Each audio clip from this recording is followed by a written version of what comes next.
జగన్మోహన్ రెడ్డి గారిని లక్ష్యంగా అదానికి సంబంధించి యుఎస్లో ఉన్నటువంటి స్టాక్ ఎక్స్చేంజ్ కమిషన్ ఏదో ఇచ్చినటువంటి నివేదికలు అవి అయిన ఆధారంగా రకరకాలైనటువంటి కథనాలు ఎల్లో మీడియాలో రకరకాలైనటువంటి కథలు రాసి ప్రచారంలోకి తీసుకొచ్చి జగన్మోహన్ రెడ్డి గారి మీద బురద జల్లేటువంటి కార్యక్రమానికి ఈరోజు శ్రీకారం చుట్టారు. గత 15 సంవత్సరాలుగా మనం ఒక్కసారి ఆలోచన చేస్తే జగన్మోహన్ రెడ్డి గారి మీద ఏ చిన్న అవకాశం దొరికినా సరే బురద జల్లడానికి, ఆయనకు సంబంధించినటువంటి వ్యక్తిత్వాన్ని హననం చేయడానికి అనేక రకాలుగా తెలుగుదేశం పార్టీకి సంబంధించినటువంటి చంద్రబాబు నాయుడు గారి దగ్గర నుంచి అనేక పార్టీలు, మీడియా అన్నీ కలిసి ఈరోజు దుష్ప్రచారానికి ఒడిగట్టేటువంటి సంగతి మనం గమనిస్తున్నాం. ఎందుకంటే జగన్మోహన్ రెడ్డి గారిని ఆ రోజునటువంటి కాంగ్రెస్ పార్టీతో కుమ్మక్కై దాదాపుగా 16 నెలల పాటు జైల్లో ఉంచారు. ఆ రోజు సిబిఐ చెప్పింది, ఈడీ చెప్పిందని వీళ్లే కథనాలు వడ్డించి ముందు 1,00,000 కోట్ల రూపాయల అవినీతిని అన్నారు. ఆ తర్వాత ఆ 1,00,000 కాస్త 45,000 అని చెప్పి వాళ్ళ నోటితో వాళ్లే మాట్లాడారు. తీరా సిబిఐ వేసినటువంటి ఛార్జ్షీట్ వెతికి వేసినా సరే 1,500 కోట్ల రూపాయల లోపే వచ్చింది తప్ప అంతకు మించి రాలేదు.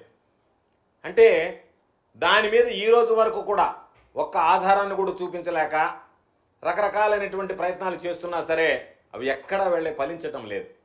కారణం అవినీతి జరగలేదు కాబట్టి మీరే అంకెల గారెడితో ఒక్కొక్క అంకె తగ్గించుకుంటూ వచ్చి ఈరోజు మరలా ఎన్నికలు ముగిసిన తర్వాత కూడా గతంలో మీరు ఏ విధంగా 1,00,000 కోట్లు 45,000 కోట్ల రూపాయలు అని చెప్పి మాట్లాడారో, ఏ విధంగా అయితే బురద జల్లారో జగన్మోహన్ రెడ్డి గారి మీద, ఆ కార్యక్రమాన్ని మరలా 2024 ఎన్నికల తర్వాత కూడా కొనసాగించేటువంటి ప్రక్రియకి ఈరోజు మీరు శ్రీకారం చుట్టారు. ఈరోజు ఒకసారి గమనిద్దాం. అక్కడ ఏం రాశారు, ఇక్కడ ఏమొచ్చింది, జగన్మోహన్ రెడ్డి గారి పేరుందా లేకపోతే మరొకటి ఉందా, దాని అంశం ఏంది, ఒక రిపోర్ట్ని ఆధారంగా చేసుకొని మాట్లాడుతున్నారు. కేసు లేదు, ఇంతవరకు అది విచారణకు తీసుకోలేదు. దానికి సంబంధించి ఆదాని వాళ్ళ సంస్థ ఒక ఖచ్చితమైనటువంటి బేస్లెస్ అలిగేషన్స్, మేము దీన్ని న్యాయ పోరాటం చేస్తాము, వీటికి ఏమీ ఆధారాలు లేవని చెప్పి కూడా వాళ్ళు చెప్పడం జరిగింది. ఇది యుఎస్కి సంబంధించినటువంటి ఆ సెక్కి అదానికి సంబంధించినటువంటి దాన్ని జగన్మోహన్ రెడ్డి గారికి ముడిపెట్టి, జగన్మోహన్ రెడ్డి గారికి నేరుగా అదానితో సంబంధాలు ఉన్నట్టుగా, దాంట్లో ఏదో ఆంధ్రాకు సంబంధించినటువంటి ఉద్యోగులకు అఫీషియల్స్కి ఇచ్చామని చెప్పి రాసినట్టుగా, కాబట్టి జగన్మోహన్ రెడ్డి గారికే ఇవన్నీ ముట్టినట్టుగా దాన్ని ధృవీకరిస్తా అనేక రకాలైనటువంటి కథనాలు, మరీ ముఖ్యంగా ఈనాడు పత్రికకు సంబంధించి రోజుకు ఒక కథనం వడ్డించేటువంటి పరిస్థితి జరిగింది. ఒకసారి చూస్తే ఇది అందరూ గమనించాల్సింది, ప్రజలకు స్పష్టత ఇవ్వాలనేటువంటి ఆలోచనతో వాళ్ళు మాట్లాడేటువంటి పనికిమాలినటువంటి మాటలకు జవాబు చెప్పాల్సినటువంటి అవసరం లేదు, కానీ ప్రజలకు ఈ విషయం మీద స్పష్టత ఇవ్వాల్సినటువంటి అవసరం ఉంది. కాబట్టే ఈరోజు ఈ మీడియా సమావేశాన్ని ఏర్పాటు చేయడం జరిగింది. ఒక్కసారి ఆలోచన చేస్తే ఆంధ్ర రాష్ట్ర ప్రభుత్వం జగన్మోహన్ రెడ్డి గారు ముఖ్యమంత్రిగా ఉన్నటువంటి సమయంలో ఒప్పందం కుదుర్చుకున్నది సెకీతో, సోలార్ ఎనర్జీ కార్పొరేషన్ ఆఫ్ ఇండియాతో. అదానితో ఏ రోజు కూడా జగన్మోహన్ రెడ్డి గారు కానీ, ఆంధ్రప్రదేశ్ జగన్మోహన్ రెడ్డి గారు ముఖ్యమంత్రిగా ఉన్నప్పుడు ఆంధ్రప్రదేశ్ ప్రభుత్వం ఏ రోజు కూడా అదాని సంస్థతో ఒప్పందాలు కుదుర్చుకున్నటువంటి నేపథ్యం లేదు. మొట్టమొదటిగా ప్రతి ఒక్కరూ గమనించాల్సినటువంటిది, అదాని సంస్థకి జగన్మోహన్ రెడ్డి గారు ముఖ్యమంత్రిగా ఉన్నప్పుడు ఆంధ్రప్రదేశ్ రాష్ట్ర ప్రభుత్వానికి మధ్య ఎటువంటి లావాదేవీలు జరగలేదనేటువంటిది స్పష్టంగా ప్రతి ఒక్కరు గుర్తుంచుకోవాల్సింది. అయితే ఈరోజు సెకీకి వెళ్ళడానికి కారణం కూడా, ఎందుకు మీరు సోలార్ ఎనర్జీ కార్పొరేషన్ ఆఫ్ ఇండియాకి వెళ్ళారు అంటే, solar energy corporation of India September 15వ తేదీ ఆ లేఖ కూడా ఉంది. ఆ లేఖ ఇది మీకు కూడా ఇస్తాను నేను. సెప్టెంబర్ 15, 2021 నాడు, సెప్టెంబర్ 15, 2021 నాడు ఒక లేఖ రాసింది. దానిని మీకు అతి తక్కువ ధరకే, అంటే దాదాపుగా ₹2.49 ఈరోజు మన రాష్ట్ర ప్రభుత్వం కొనుగోలు చేస్తున్నటువంటిది, దేశ వ్యాప్తంగా చూసినా సరే అతి తక్కువ ధరగా భావించేటువంటి ₹2.49 అతి తక్కువ ధరకే ఇస్తామని చెప్పి ఆంధ్ర రాష్ట్రానికి SECI, solar energy corporation of India లేఖ రాయడం జరిగింది. ఆ రోజు ఆలోచన చేశారు. జగన్మోహన్ రెడ్డి గారు తీసుకున్నటువంటి నిర్ణయం కాదు, క్యాబినెట్లో చర్చించారు. దాని మీద అధికారులందరూ కలిసి ఒక కమిటీగా ఏర్పడి రిపోర్ట్ ఇచ్చారు. ఆ రిపోర్ట్లను ఆధారంగా చేసుకున్న తర్వాత అంతిమంగా దానిని ఆమోదించడం జరిగింది. కాబట్టి జగన్మోహన్ రెడ్డి గారు ఒక్కరేనో, జగన్మోహన్ రెడ్డి గారు మిగతా వాళ్ళు వద్దంటే జగన్మోహన్ రెడ్డి గారు ప్రమేయంతోనే జరిగింది అనేటువంటిది ఈరోజు కొంతమంది మాట్లాడుతుంటే నవ్వాలనో ఏడవాలనో తెలియనటువంటి విడ్డూరమైనటువంటి పరిస్థితి.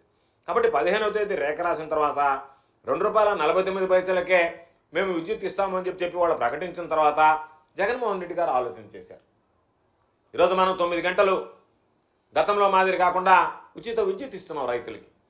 రైతుల ప్రయోజనాలను కాపాడాలి అంటే తక్కువ ధరకి విద్యుత్ ఇస్తే ఈరోజు మరలా చూస్తే విద్యుత్ కనెక్షన్లు ఆగిపోయాయి. ఎందుకు ఆగిపోయాయి? చంద్రబాబు నాయుడు విద్యుత్ కనెక్షన్లకు సబ్సిడీ వల్ల భారం పడుతుంది కాబట్టి కనెక్షన్స్ రిలీజ్ చేయడం ఆపేశారు.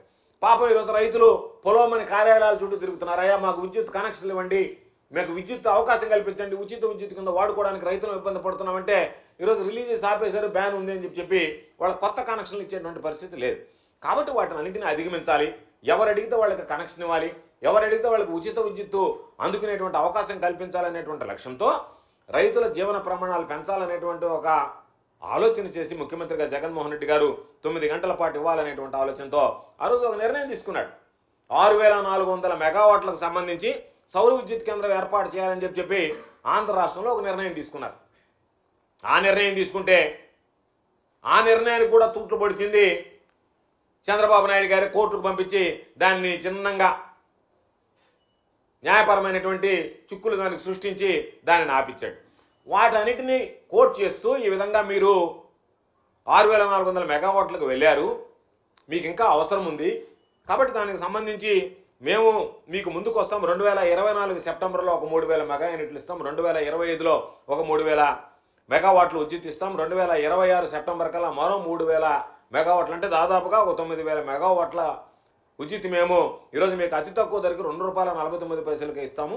మీకు మీరు చెప్పినటువంటి ఆ సంస్థను మీరు ముందుకు వెళ్ళడానికి టెండర్ల సమస్య ఉంది కాబట్టి ఆ బాధ్యత కేంద్ర ప్రభుత్వమే సంస్థ అనేటువంటి మేము తీసుకుంటాము అని చెప్పి solar energy corporation of India రాష్ట్ర ప్రభుత్వానికి లేఖ రాయడం జరిగింది.